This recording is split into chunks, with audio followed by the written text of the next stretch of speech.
Eh bien salut tout le monde, j'espère que vous allez bien aujourd'hui. On se retrouve pour une petite vidéo de présentation, la présentation de ce boîtier. Ça fait un petit moment que je vous l'avais annoncé, ça fait un petit moment d'ailleurs que je me suis procuré ce joli boîtier. Ça faisait longtemps que je voulais l'avoir. Malgré tout, j'ai encore rien installé dedans, hein. Je vais vous le présenter et on fera un montage de PC Gamer pour changer mon PC Gamer qui est juste là à l'arrière. Je mettrai une belle petite configuration à l'intérieur. Alors, on va présenter ce boîtier Corsair 4000D Airflow. Alors, avant de commencer la présentation, n'hésitez pas à mettre un petit pouce bleu, à vous abonner à la chaîne comme d'habitude, activer la petite cloche, et puis c'est parti pour la présentation de ce boîtier. Alors, vous connaissez tous la marque Corsair, Corsair qui fait énormément de choses, de produits, mais surtout des beaux boîtiers. Mais pas que, hein, ils font pas que des beaux boîtiers. Celui-ci est vraiment magnifique, je l'aime beaucoup. En plus, c'est un boîtier Airflow. Vous avez une grille à l'avant avec plein de petits triangles qui laissent passer bien le flux d'air. Et ça va être vraiment très bien pour les configs actuelles. Si vous voulez un très bon flux d'air, un bon refroidissement de vos composants qui seront à l'intérieur. Parce que ça, eh bien, il y a beaucoup de boîtiers où ça surchauffe beaucoup à l'intérieur. Il y a l'air chaud qui est produit par la carte graphique, le processeur, qui stagne un petit peu à l'intérieur. Ça fait monter les températures quand vous êtes en train de jouer ou même de stream ou faire autre chose. Et ben c'est pas terrible, hein, c'est pas terrible. Et quand ça surchauffe, les performances, elles chutent aussi, et donc, voilà, ce boîtier a un bon airflow qui peut régler en partie ce problème-là. Alors sur la face avant, on retrouve cette belle grille ajourée avec plein de petits triangles. Vous avez le petit logo Corsair ici en bas. Voilà, je me rapproche. Je touche la webcam. C'est pas très bien. Alors vous avez un contour en gris. Voilà. Très beau. Vous avez un mélange de blanc et de gris plutôt pas mal. Alors avec des petites touches de couleur. Je vais vous montrer ça tout de suite. Vous avez ici sur le dessus, eh bien, les connecteurs USB type C en plus, USB 3.0 et vous avez du jaune. Voilà. Vous avez aussi sur le dessus, voilà, au niveau de la grille qui est avec le filtre magnétique anti-poussière qui grille aussi, avec une petite touche de jaune avec marqué Corsair dessus. C'est plutôt pas mal, avec un design vraiment très chouette pour ce boîtier. J'aime beaucoup. Alors on va passer à la face latérale. La face que vous voyez tous, hein, avec une vitre en verre trempé. Voilà. Pour la retirer, vous avez deux petites vis à main. Je vais vous montrer. Hop, on va la défaire. Alors les vis à main ne s'enlèvent pas complètement. Elles sont fixées au panneau.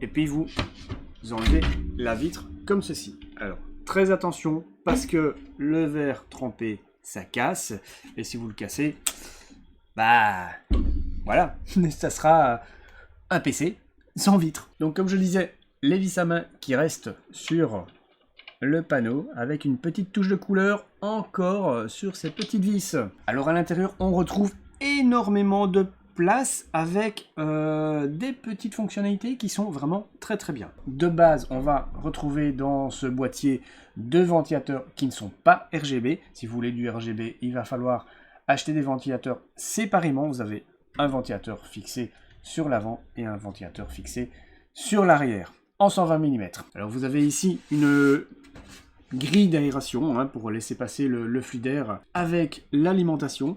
Vous avez des beaux passages de câbles ici en bas, et alors vous avez un grand passage de câble sur le côté avec un cache qui revient sur le dessus. Comme ça vous pouvez bien faire passer les câbles vers l'arrière, et ça c'est plutôt cool, c'est très joli, je trouve ça très sympa. Alors une autre petite touche de gris, vous avez les petites pattes métalliques qui servent à boucher les trous où vous allez pouvoir mettre une carte graphique, deux cartes graphiques, ou même d'autres cartes, hein, une carte son, une carte Wi-Fi, et plein d'autres choses.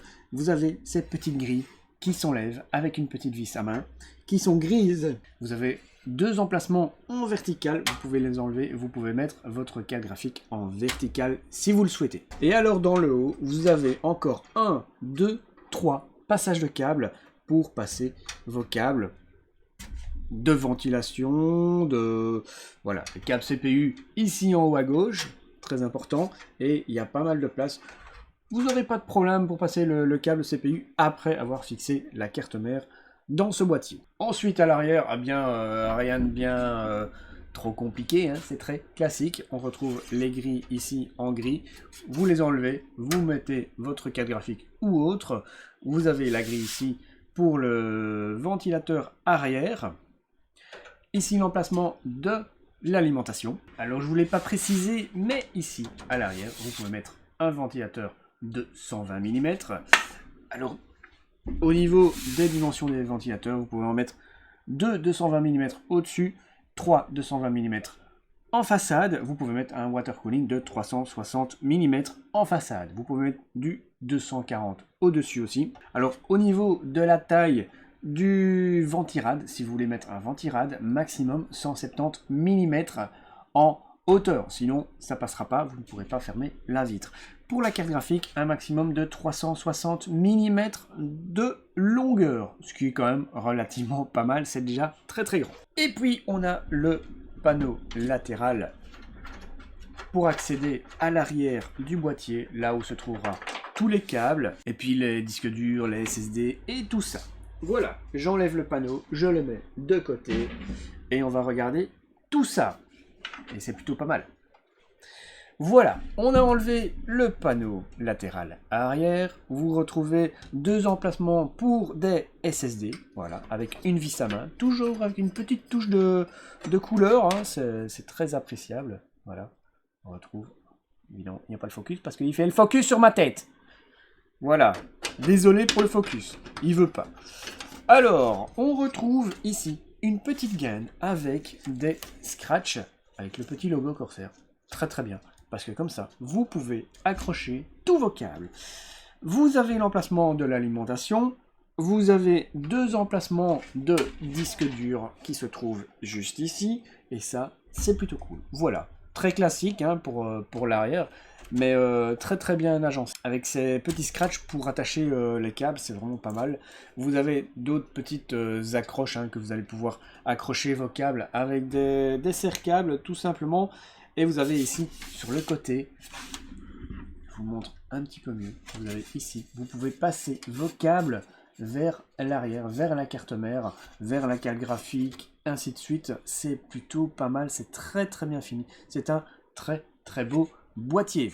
Et donc voilà pour la présentation de ce boîtier qui est vraiment excellent, très très beau, très bien fini, avec pas mal de petites choses qui font que ben, ce boîtier est vraiment pas mal du tout, avec des petites touches de gris, de jaune, et voilà, ça sort de l'ordinaire, c'est très chouette, c'est très chouette. Alors je ne vous ai pas montré, mais la façade avant, la grille, vous pouvez l'enlever, comme ceci, et vous accédez au filtre anti-poussière, voilà, que vous pouvez laver quand il y a trop de poussière, hein, voilà, vous le remettez, très simple, vous remettez la grille.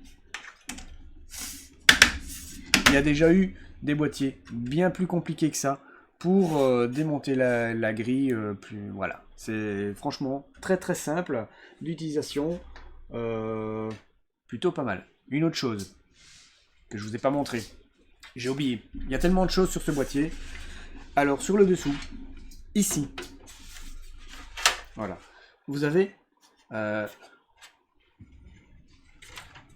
un espace ici pour passer les ventilateurs, mais vous avez une petite plaque que vous allez pouvoir enlever comme ceci pour placer un water cooling, voilà, et vous avez un grand espace comme ça pour mettre votre water cooling. C'est plutôt pas mal, c'est très très cool, c'est très très bien pensé.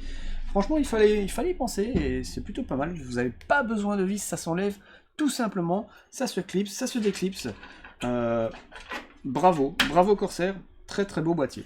Vous avez le grand frère de ce boîtier, le 5000D, qui est sorti cette année, et il est encore mieux. Donc voilà pour la présentation de ce boîtier, je sais pas ce que vous en pensez, mais moi je le trouve vraiment très très cool, très sympathique, c'est un très très beau boîtier. Je vous le recommande, comme souvent les boîtiers Corsair, hein, j'en ai déjà eu pas mal, je vous en ai déjà présenté 2, c'est le 3e boîtier que je vous présente, et franchement, c'est celui-ci que je préfère. Il est excellent, il est très très beau, très très bien fini, avec pas mal de petits avantages. Voilà, n'hésitez pas, si ça vous intéresse, vous avez le lien dans la description. Je vous mettrai les liens de ma config aussi, si jamais ça vous intéresse. Et puis si vous avez une question sur ce boîtier en particulier, sur d'autres boîtiers, sur d'autres composants, n'hésitez pas, vous avez les commentaires qui sont là. C'est fait pour ça, j'y répondrai le plus rapidement possible. Merci à tous d'avoir regardé jusqu'au bout. N'hésitez pas à mettre un petit pouce bleu, à t'abonner à la chaîne comme d'habitude, active la petite cloche pour recevoir les notifications. Je te souhaite une bonne journée, bon après-midi, bonne soirée, tout dépendra de quand tu regardes cette vidéo bien évidemment. Et je vous dis à bientôt, ciao ciao tout le monde!